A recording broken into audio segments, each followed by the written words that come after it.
अस्सलाम वालेकुम दोस्तों, तुसीं देख रहे हो अपना पंजाब टीवी ते मैं तुहाडा मेजबान अफजाल अहमद। सब तो पहले अपने चैनल नूं करो सबसक्राइब ते नाल ही लगी हुई घंटी नूं दबाओ क्योंकि साडी लेटेस्ट और बेहतरीन वीडियो साढ़े दोस्तों तक पहुंचे सब तो पहले। लो जी दोस्तों, जिस तरह तुहानूं पता है कि अपना पंजाब टीवी वीरां वास्ते रोज कोशिशां करता है कि अच्छे तो अच्छा जानवर और मकूल रेट ते जानवर लैके आइए। रोज की तरह अज भी जनाब दो वैड़ां दी वीडियो लैके हाजिर होए। सब तो पहले मेरा कैमरामैन तुहानूं वैड़ां दिखाएगा ते मजीद गलबात करांगे मालिक दे नाल कि की इन्हां दी डिमांड करदे ने, कि इन्हां दा हिसाब किताब है। दिखाओ जी कैमरामैन साहब। आला नस्ल जात वाले जानवर मिलते ने जनाब अपना पंजाब टीवी ते।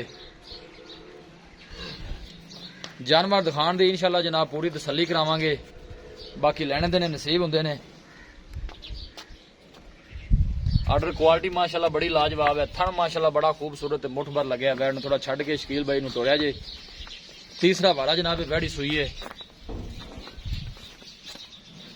पीछे दे जनाब वच्छी है। 4 तो 5 दिन की सुई हुई है। थण देखो माशाल्लाह कैसा लगे वैड़ नूं।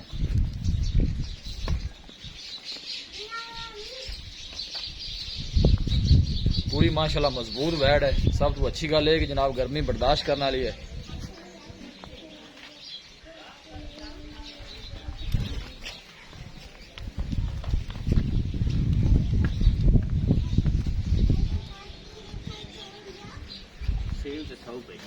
बिल्कुल सील दे सब जनाब आप देख सकते हो।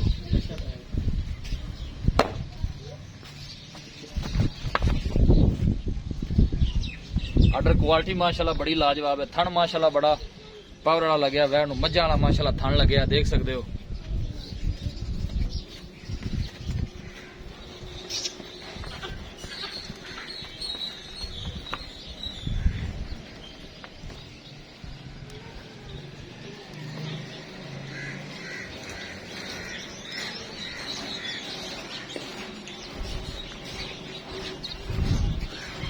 लोकेशन वीरां नूं दसदा जावां, तहसील लिपालपुर, जिला उखाड़ा। वैड़ नंबर 1 है जनाब। तीसरा वारा सुई है, 5 तो 6 दिन की सुई जी। शकील भाई ला दो बच्चा, कोई गल टाइम पास कर लेने। ये तीसरा वारा सुई है। वैड़ नंबर 1 है। नंबर 2 दे जनाब है वैड़ साहिवाल दे जर्सी क्रॉस है। माशाल्लाह बड़ा खूबसूरत है, लाजवाब जानवर है जी। ये जनाब ये कदों सुई है शकील भाई? ये परसों सुई है। साहिवाल जर्सी क्रॉस है। दूसरा वारा सुई है। इनके पीछे भी माशाल्लाह वच्छी है चोलस्तानी। उनके पीछे भी वच्छी है, इनके पीछे भी वच्छी है। इनको छड़ के टोर कैमरे से थोड़ा जा वैड़ डरदी है। थन माशाल्लाह बड़ा पावर वाला मुठ भर लगे, देख सकते हो। दूसरा वारा सुई है, पीछे माशाल्लाह वच्छी है जी। जानवर दिखाण दी इंशाल्लाह जनाब पूरी तसल्ली करावांगे, बाकी लैणे देने नसीब हुंदे ने। अल्लाह दे फजलो करम दे नाल जनाब अपना पंजाब टीवी की टीम इस तरह जनाब मेहनत करती रहेगी।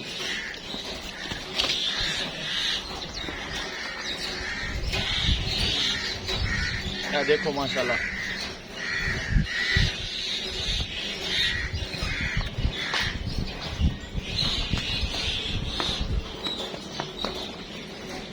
लाया बंद देख।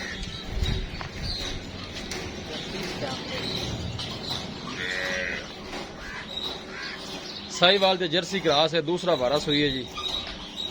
बंद तक बंद है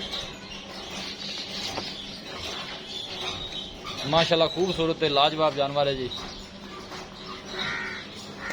पीछे ने जनाब वच्छी है। वैड़ नंबर 2 है। यह जनाब वैड़ नंबर 1 है। मगर चलो थान शान भी पास करा दी जी। इनके पीछे जनाब है वच्छी है चोलस्तानी। जानवर माशाल्लाह दोनों ही बड़े खूबसूरत है, लाजवाब ने। जानवर दिखा दिते ने ते मजीद गलबात करने मालिक दे नाल कि की इन्हां दी डिमांड करते हैं, कि इन्हां दा हिसाब किताब है जी। और बस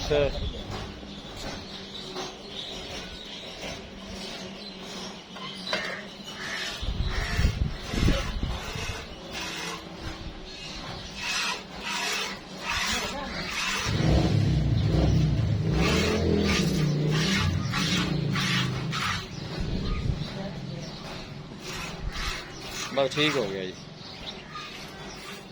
लो जी दोस्तों, ये वैड़ नंबर 1 है। पसमा देखो माशाल्लाह वैड़ दा जी। पूरा 20 लीटर अल्लाह दे कोल इंशाअल्लाह। अल्लाह देखो माशाल्लाह जानवर दिखा दिते ने ते मजीद गलबात करने हैं मालक दे नाल। आओ जी कैमरामैन साहब।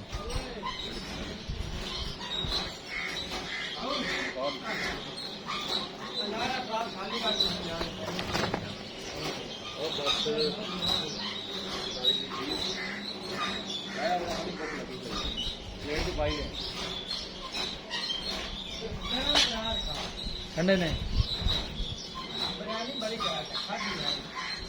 अल्लाह के फजलो करम दे नाल जनाब अपना पंजाब टीवी की टीम इस तरह ही जनाब मेहनत करती रहेगी। दोनों बेड़ा ही माशाल्लाह लाजवाब ने। तीसरा वारा सुई है 4 तो 5 दिन की सुई हुई है जनाब। खान चड्डे की माशाल्लाह पूरी कायम है। कील भाई आ जाओ यार वीडियो लंबी हो रही है। अस्सलाम वालेकुम। वालेकुम अस्सलाम। कील भाई की हाल है? जी शुक्र अल्लाह। तो ये सेल ठीक है। वैट नंबर जी आप एक दिखाई है जिन्हें सेल तो सिंह ने ये किन्ने दिन की सुई है? जनाब भाई पैमा तेरे मेले की गारंटी दी मेला मेले की गारंटी है। मेला इन्हें सटना है। दूसरा है सुहा कितना सुई है? सुबह तीसरा वारा सुई है 4 तो 5 दिन की सुई है। हाँ जी इस तरह ही है जी। दुध 2 टाइम का जो चौंदे पै जी वो किन्ना है बच्चे पिला के? जेड़ा 2 टाइम अगर निचोड़ चाहिए तो 20 लीटर ही निचोड़ बच्चे अगर बच्चे ना छड़िए तो अगर 2-2 किलो बच्चे छड़िए तो फिर अगर 16 किलो अब दूध दसा जो देवे अगर ज्यादा ठीक हो गया। जिथे गई अल्लाह दे कोल लामा दूध बल नहीं आ जाए पावे जिनियां भी गई जेड़ा भरा लै गया आपे बिल्कुल इस तरह है। बिल्कुल थोड़ी गल ठीक है। दूध अगर बच्चे को पिलाइए तो फिर 16 लीटर टोटल निचोड़ 2 टाइम निचोड़ 20 लीटर बिल्कुल जी। तीसरा वारा सुई है पीछे ने बच्चे डिमांड की है प्यार में बताइए। डिमांड है जनाब मुनासिब हो गई आप करो मुनासिब रेट करो। 2,35,000 2,35,000 2,35,000 जो दीद लिहाज हो जाना है तो माड़े भरा वास्ते जरा दस दो फाइनल जगह सुगाटन देना 1032 की गाड़ी अपन 2-30 जो दीद लिहाज होएगा मौके पे आएगा जरूर होएगा जी। ठीक होगा। बैट नंबर जी आप 2 दिखाई है जी ये कितना सुआ सुई है? ये दूजा वारा गारंटी ना दूजा वाला गारंटी ना ये कदों सुई है? ਇਹਨੂੰ ਨਾ ਪਰਸੋਂ ਸੀ 2 ਦਿਨ ਹੋ ਗਏ ਪਹਿਲਾਂ 2 दिन बोले ਵਿੱਚ 2 दिन हो गए। ठीक हो गया। ਇਹ ਦੁੱਧ ਕਿੰਨਾ ਕੁ ਕਰਦੀ ਪਈ ਹੈ? ਇਹ ਬੱਚੇ ਨੂੰ ਛੱਡ ਕੇ 7-7 ਕਿਲੋ ਜਿਹੜਾ ਪੱਕਾ ਜਰਮਨ ਦੁੱਧ ਉਹ ਹੀ ਆਪਾਂ ਦੱਸਣਾ ਹੈ। ਅਗਾ ਜਾ ਤੇ ਵੀ ਨਿਕਲੇ ਪਤਾ ਠੀਕ ਹੋ ਕੀ ਜੀ ਜੀ ਇਵੇਂ ਤੁਹਾਡਾ ਵੀ ਚੈਨਲ ਐਵੇਂ ਖਰਾਬ ਹੁੰਦਾ ਵੀ ਦੁੱਧ ਵੱਧ ਦਸੀਏ ਤੇ ਨਿਕਲੇ ਜ਼ਹਿਰੀ ਗੱਲ ਹੈ ਕਿ 10 ਦੇ ਕੁਝ ਨਹੀਂ ਹੈਗਾ ਹੁੰਦਾ ਕੁਝ ਜ਼ਹਿਰੀ ਗੱਲ ਉਹਨਾਂ ਦੱਸੋ ਜਿੰਨਾ ਡੰਗਰ ਵਿਕਦਾ ਪਿਆ ਜੇ ਚਾਰਾਂ ਨੂੰ ਵੱਧ ਕੇ ਤੇ ਕੱਢ ਕੇ ਝੂਠ ਮਾਰ ਕੇ ਆਪਾਂ 7-7 ਲੀਟਰ ਬੋਲਾ ਜਿੰਦਾ ਦਿਲ ਕਰਾ ਤੇ ਚੋ ਸਕਦਾ। ਠੀਕ ਹੋ ਗਿਆ। 7-7 ਲੀਟਰ ਦੋ ਬੱਚੇ ਨੂੰ ਛੱਡ ਕੇ ਬੱਚੇ ਨੂੰ ਪਿਲਾ ਕੇ 14 ਲੀਟਰ ਦੁੱਧ 14 ਲੀਟਰ ਨਿਕਾਲਾ ਤੇ ਨਸਲ ਕਿਹੜੀ ਹੈ ਇਸ ਕੋਲ? ਇਹ ਜੀ ਜਰਸੀ ਦੇ ਸਾਈਵਾਲ ਕਰਾਸ ਸਾਈਵਾਲ ਦੇ ਜਰਸੀ ਗਰਮੀ ਨਹੀਂ ਕਰਾਂਗੇ ਧੁੱਪੇ ਵਧੀਆ ਰਵਾਂ ਕੋਈ ਮਸਲਾ ਹੀ ਨਹੀਂ। ਕਰਾਸ ਹੈਗੇ ਨੇ ਪੂਰੇ ਗਰਮੀ ਸ਼ਰਮੀ ਪੂਰੀ ਕਰਾਸ ਹੈ ਦੋਨਾਂ ਵੈੜਾਂ ਪਿੱਛੇ ਬੱਚੀਆਂ ਦੋਵਾਂ ਬੈੜਾ ਪਿੱਛੇ ਬੱਚੇ ਇਹਦੀ ਕੀ ਡਿਮਾਂਡ ਹੈ ਪਿਆਰ ਮੁਹੱਬਤ ਵਾਲੀ? ਇਹਦੀ ਜਨਾਬ 1,75,000 1,75,000 ਹਾਂਜੀ। 1,75,000 ਦੀ ਦਾ ਲੀਜ਼ ਲਿਆ ਹੋ ਜਾਣਾ ਜਿਹੜਾ ਅਸੀਂ ਕਰਦੇ ਨੇ 5,000 ਦੋ ਦੇ ਵਿੱਚ ਥੋੜਾ ਜਿਹਾ ਬਸ ਮਾਰਜਨ ਰੱਖਿਆ ਹੀ 5,000 ਦਾ ਬਕਾੜੇ 70 ਦੀ ਫਾਈਨਲ ਬਣ ਜਾਏਗਾ। 70 ਸੀ ਮਾੜਾ ਮੋਟਾ ਹੋਏਗਾ ਉਹ ਕਿਰਾਏ ਦਾ ਕਰ ਲਵਾਂਗੇ ਯਾਰ ਕਿਰਾਏ ਬਾੜੇ ਹੋ ਜਾਏਗਾ ਜੀ। ਠੀਕ ਹੋ ਗਿਆ ਠੀਕ ਹੈ ਮਿਹਰਬਾਨੀ। लो जी दोस्तों जानवर दिखा देते हैं। वीडियो पसंद आवे लाइक तो शेयर जरूर करना है। मिलांगे एक अच्छे और लाजवाब वीडियो के नाल। अपने मेजबान अफजाल अहमद दो इजाजत। अल्लाह